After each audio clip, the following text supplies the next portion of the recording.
Patrick Roger, 6h-9h sur Europe 1. Le débrief de la matinale, les temps forts de ce que vous avez entendu ce matin sur Europe 1. Le bourreau du groupe État islamique connu sous le nom de John le djihadiste a été visé par une frappe américaine en Syrie. Didier François l'a connu lors de sa captivité.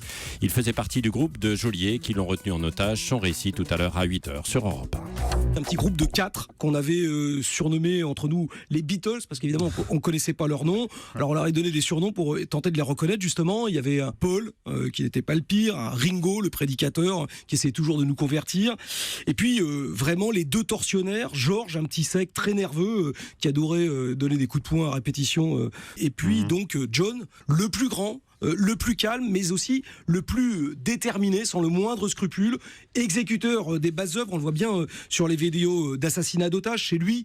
C'était le cerveau un peu du recrutement en Europe. Si elle était confirmée, son élimination serait plutôt une bonne nouvelle pour notre sécurité. Le récit de Didier François. Les médecins ne décolèrent pas. Ils sont à nouveau en grève pour protester contre le projet de loi de santé de Marisol Touraine.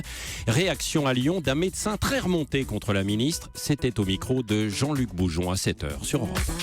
Elle est complètement disqualifiée pour résoudre la crise médicale en France. Ça me met extrêmement en colère parce qu'on pensait qu'on avait affaire à quelqu'un qui était capable de comprendre. Quand on voit son cursus, conseiller d'État, l'ENA, elle réfléchit, cette dame, mais elle a peut-être oublié qu'il y a une réalité de terrain. Et que quand on est ministre, si on ne commence pas par écouter la réalité de terrain, on fera forcément des erreurs. La ministre fait actuellement une faute professionnelle de ne pas écouter, entendre les médecins libéraux. On ne gouverne pas avec le mépris. Et puis il redouble sa terminale pour rien. Thomas, 18 ans, vient d'apprendre qu'il a en fait décroché son bac, mais une grosse bourde administrative lui a fait perdre son année. Sa réaction au micro européen de François Coulon, c'était dans le journal de 8h. J'ai mon bac et je suis en terminale, donc je peux pas faire grand-chose à part rien faire.